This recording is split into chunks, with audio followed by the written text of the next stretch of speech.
What is going on, Colts Nation? Welcome back to another episode of Bring the Juice. You guys, Derek and Cody with you. And guys, did Chris Ballard just give away a new free agency strategy? We're going to talk about it here, man, because Cody, we were talking about it a little bit off air, and we heard about it in the presser. You know, they kept hounding Chris Ballard with this new free agency talk. And listen, we were talking about it in the recap to the presser videos. So if you guys want to watch that again, please go and do that. But I feel like this is something that needs to be addressed a little bit more, Cody, because Colts fans are tired. Okay? We're tired of the same old bargain bin Chris Ballard happening over the last couple of off seasons. And I think that Chris Ballard gave a few excuses in this last presser that leads you to think he might start being a little more aggressive this time around. First, we're going to talk about whether or not there's any truth to that. And then we're going to ask if he should be more aggressive in this free agency. But listen, man, we talked about it. They said they weren't going to be reckless in free agency. They were going to be smart. But he did mention the comment, and we talked about it already. They have flexibility now. You know, you're not paying for a big name quarterback right now. You have your potential franchise quarterback on their rookie deal. And he's not going to be asking for a contract for 3 or 4 years, right? So you're in a situation here where Ballard says, we got some flexibility. We're not paying a big name quarterback right now. And a lot of your key players that you have in this organization, you already have locked down. So what did you make of Ballard saying we have flexibility that we haven't had in recent years, or even like some of the first few years when he got here? Do you think that interprets in some way that Ballard might start trying to mix some things up?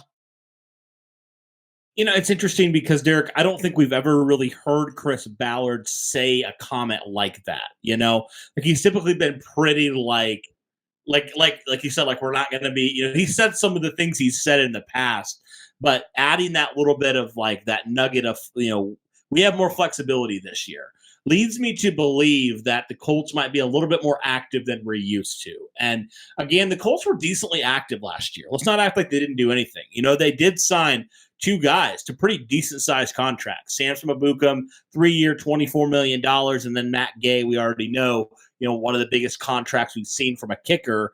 So the Colts are willing, I think, to pay guys if they deem it absolutely necessary. And so, but I do view it, and I have been interested in like seeing this, Derek, because this is just new ground for Chris Ballard. We've never seen him having his quarterback in play. I mean, really, outside of the 1 year with Andrew Luck, I mean, really, we have not seen Chris Ballard attack an offseason with knowing who his starting quarterback is going to be in week number 1. We just haven't. And so I'm interested to see how does he complement his quarterback, because you think about it, Derek, he's really only had that one offseason back in 2018, leading up to the 2018 season, where the Indianapolis Colts really did anything, you know, and really had a chance to have their quarterback and build around him. And look what they did. You know, they went out and they signed Eric Ebron to that deal. You know, they went out and they signed a few different guys to come alongside, you know, that quarterback. And so I am interested to see, do the Colts get a little bit more aggressive here? You know, and obviously we know Shane Steichen and what, you know, he has, you know, demanded, and he's one of those guys that I feel like he's a little bit more like, if he wants something, he's not going to sugarcoat it. He's going to tell you how it is. He's pretty black and white, pretty blunt in a lot of ways. And I think that's good. That's what he needs to be. He needs to be demanding of Chris Ballard, and he needs to not allow him, you know, to kind of get stuck in his old ways, if you will. And so for those reasons, I do think there is a good chance. And again, we could say this and the Colts could do exactly the same thing. But I just have this feeling with, now you're in year number 8 as Chris Ballard as the Colts GM. You really haven't won anything, but you're starting to feel like we believe in the direction of this team.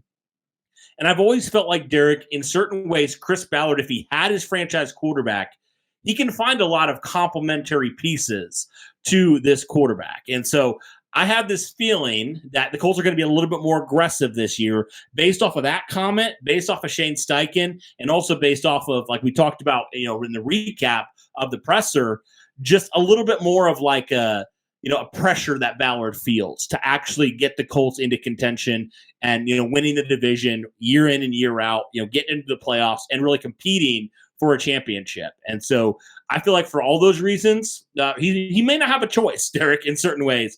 He may have a little bit more of that, okay, this is what I've done in the past, but you know what? I'm going to listen to my guys. I didn't hire Shane Steichen just to ignore if he's asking me for somebody or if he's demanding me to get, another wide receiver or whatever it would be. So I do feel a little bit more of an air of confidence knowing all those three factors and also just that wild card of how does Ballard react this offseason to actually having his franchise quarterback in place? Yeah, and of course, that is the big aspect to all this. We keep talking about the quarterbacks and taking so much money, and it eventually gets really hard for some of these teams to be able to put money into their teams when they're paying their quarterbacks top dollar. And that is now the perfect time, if you are Chris Ballard, to go and use that flexibility, as you say, to do this. Look, I'm not saying to be reckless, right? I get it. You don't want to go absolutely crazy with your money. You don't want to have to do that. But Cody, there are so many teams. There are so many teams that are reckless with their money and find ways to still screw the system up and still are able to somehow keep players that they get even when they're over budget, and then they get hit with a tax fund that is going to should knock them back to the Stone Age. It doesn't, because they somehow find a way to slip some of these secret contract stuff into it, specifically the Saints. That's how they keep doing it. So I sit here and I tell myself, like, I'm not saying to be reckless, but be aggressive. Be aggressive. This is the time to do it, because like Chris Ballard said, if Anthony Richardson is your guy, and 3 or 4 years from now, when Anthony Richardson has to get paid, and then Anthony Richardson is going to get around $50 million a year because of that's what quarterbacks are going to be getting paid at that point, then you're going to be in a situation where you won't be able to keep those guys. So go and get the best players available right now. And then when that time comes, then you can start being a little bit crazy with how you approach the money.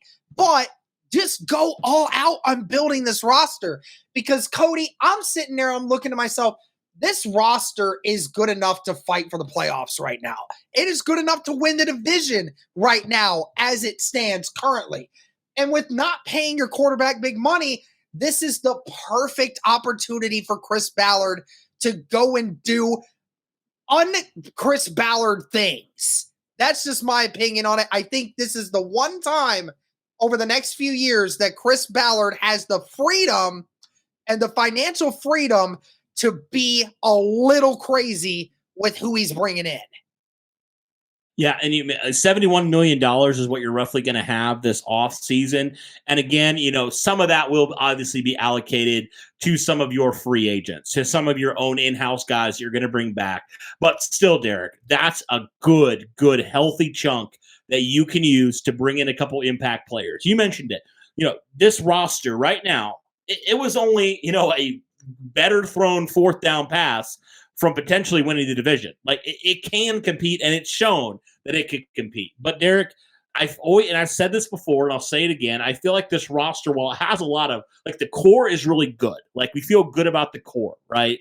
But what I think it's lacking is some of those guys that pop off, some of those guys that could take a roster from being a fringe playoff team to a legitimate Super Bowl contender, right? Some of those guys at wide receiver, some of those guys at edge, some of those guys that whatever you want to throw out there, tight end, right? Like, I think that is kind of the difference we see between this Colts roster and maybe some of those teams that are seriously competing in the AFC. I mean, that's what I would say. It separates the Colts right now from being just a playoff team to being a legitimate Super Bowl contender. And it's not like, Derek, you have like all these holes you have to figure out. Like, this ain't the 2017 Colts where you're out there signing 20 free agents because your roster was just that terrible. Like, this team has a lot of talent and a lot of homegrown talent at that. And so I think there is a way, Derek, where you can re-sign a lot of your own core guys who played good football for you this last year. And I also think there's a situation where you can make a couple splash plays at some key positions, whether that's via signing some guys in free agency, whether you got to swing another trade, however that looks, to get a key guy. I know Brian Burns is the name that's like really on a lot of people's radar.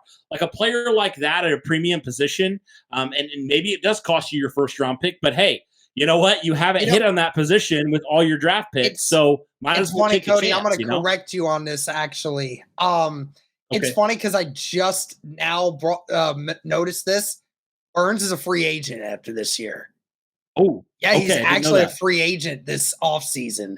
Now, I don't think Carolina can pay him. Now, whether or not they actually are going to give him up, like I'd imagine the franchise tag might be initiated there with Burns, but I mean, at the same time, that could be a situation where you have to trade that there. But hey, listen, either way, whether it's trade or free agency, I get it. Like, Burns could be one that you definitely want to go hard on.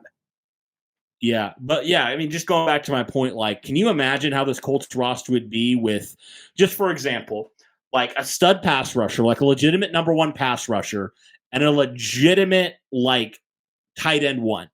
How much of a difference would that make alone for this roster next year? I think it'd be huge for this roster. If you could get a guy that's arguably, a top 5, top 10 player at his position at those two premium positions that, frankly, you haven't had a guy like that for over a decade. If you could get a guy like that, that would change everything, I think, on both sides of the football. And so that's what I'm saying. Like, this roster and this core is good, but I think they need to go, like, swing for the fences a little bit, right? And go and get a guy that could completely change this roster just because they're that good. So that's what I would say as far as, you may not get a lot of them, but take some big swings this offseason. I think you can do that with the amount of money you have. So that's kind of what I think. And like, we're not it's strange because there's people on different sides of the aisle with this, but I mean, I think now's the time to do this because, one, you're admitting you have the flexibility, so now you don't have the excuse of everything else that you got going on. And if you don't take the chance on trying, then at the end of the day, you're going to get fired. And your biggest critique was you didn't pull the plug enough to when it actually mattered, when you had a rookie quarterback on your team where you could have brought in all these big name free agents that you could have tried to do and could have at least tried to do that and put a more of an effort into doing that. And instead of just going and having your tail between your legs and then not be able to do anything with this team and improve the roster even more. Cody, this roster, it doesn't have a lot of glaring issues. It really doesn't. I mean, it's got a strong foundation in the lines. It has a potential future quarterback on it. It has one of the best running backs in the league on it. It has one of the most underrated wide receivers on it. And it has some linebackers that are playing at Pro Bowl / all pro levels.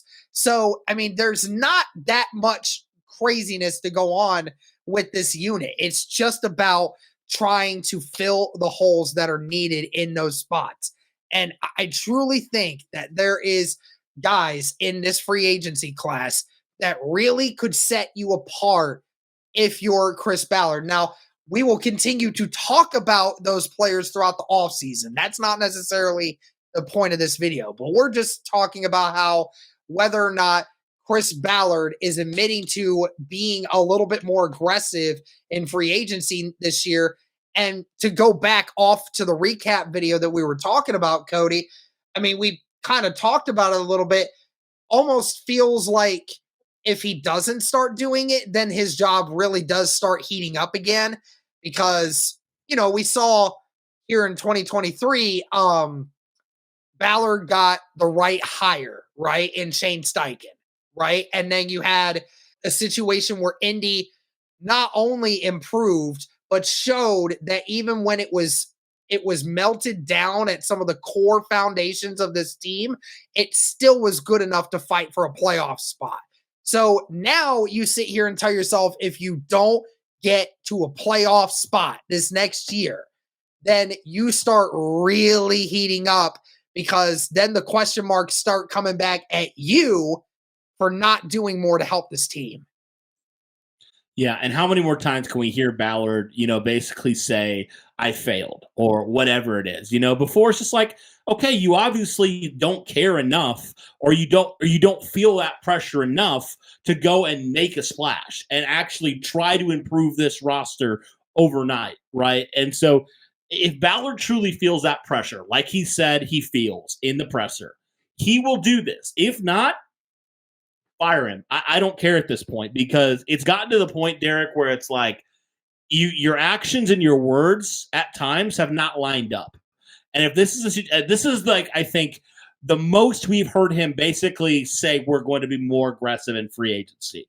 Like, he's never come out and said it, but like, this is the furthest he's gotten to saying something like that.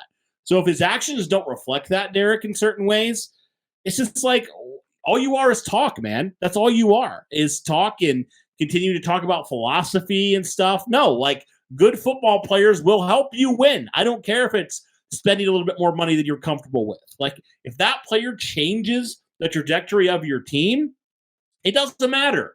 And so that it's good. Like I said, it's going to be a big offseason for Chris Ballard and company. If they don't, make some moves here and actually make some moves that, potentially move the needle for this team, like, I look at it and I say, man, well, he's digging his own grave at that point, So, but I mean, like we said, if he starts to change his philosophy a little bit here, that could ultimately help him and, ultimately maybe even save his job and make him, be a long-term fit here in Indianapolis. But he's got to change his philosophy in certain ways. Well, it's just a question of, has it finally gotten through to him that he can't do what he's done in the past in certain off seasons? Some off seasons he's done fine, but there's been other ones where you're like, you had a chance to improve this roster and you just flat out ignored it. And that's ridiculous considering, what you have at your disposal. But I will be interested to see, Derek, kind of, with the allure of Anthony Richardson, some of these players, Shane Steichen, does that attract more free agents this year? Are there guys that are willing to say, oh, Carolina or whatever team that's not very good is offering me a little bit more, but I want to come play for a winning organization? I'm curious about that. I don't know exactly. Obviously, Shane Steichen is still very early in his career. So is Anthony Richardson. So maybe not quite yet. Maybe they need to prove it a year or two, but I'm just interested to see kind of how this offseason shakes out, because you're right. Like, this is the flexibility that you won't have in a couple of years, and you need to take full advantage of it this year. Yep. 100%. Well, that's going to do it for this video, guys. Let us know your thoughts. Do you believe that Chris Ballard is actually going to take a little bit more of a step this year and try to improve some of the holes on this roster? Or do you think that we're going to get the same somewhat mellow approach that we typically get from Chris Ballard and this team in free agency? Let us know down below in the comments. Thank you guys so much for tuning in. And as always, go Colts.